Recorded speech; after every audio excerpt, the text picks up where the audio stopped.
2 mois après avoir dit que la destitution de Bachar al-Assad n'était pas une condition préalable à la participation de la France dans les discussions sur la Syrie, Emmanuel Macron opère un revirement et qualifie d'erreur funeste le maintien d'Assad au pouvoir. Je pense qu'un tel scénario serait une erreur funeste, a dit le chef de l'État français lors de son discours devant les ambassadeurs le 27 août. Quelle est votre analyse à ce sujet? En 2 mots, le président français change d'avis toutes les demi-heures, ou presque. Et en réalité, c'est une girouette qui suit la politique américaine. Depuis que le secrétaire du Conseil national fédéral le CFR, depuis que Bolton a décidé qu'on allait taper la Syrie s'il y avait des armes chimiques, donc le français suit, c'est tout.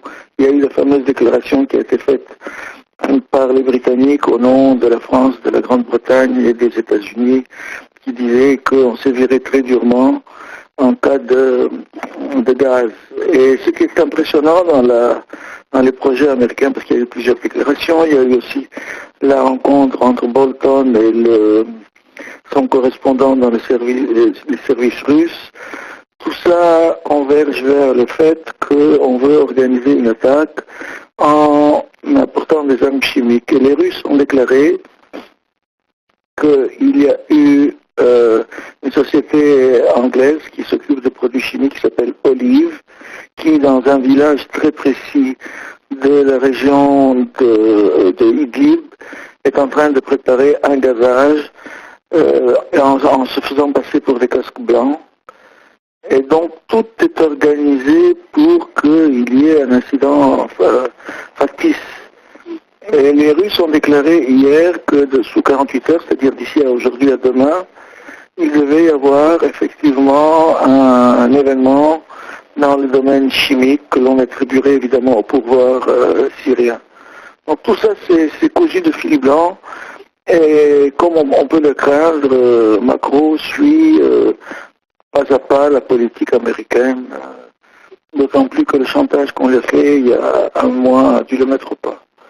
Je ne vois pas très bien où est-ce que l'on va, parce que les Russes aussi ont amené deux porte-missiles, sont en train d'amener plus exactement 2 porte-missiles à travers les détroits turcs. Et donc, bon, il y a un positionnement des flottes américaines, de la flotte russe, etc. Et on ne sait pas très bien où ça va. Ce qui est le plus embêtant dans tout ça, c'est que les Américains déclarent qu'ils veulent attaquer les bases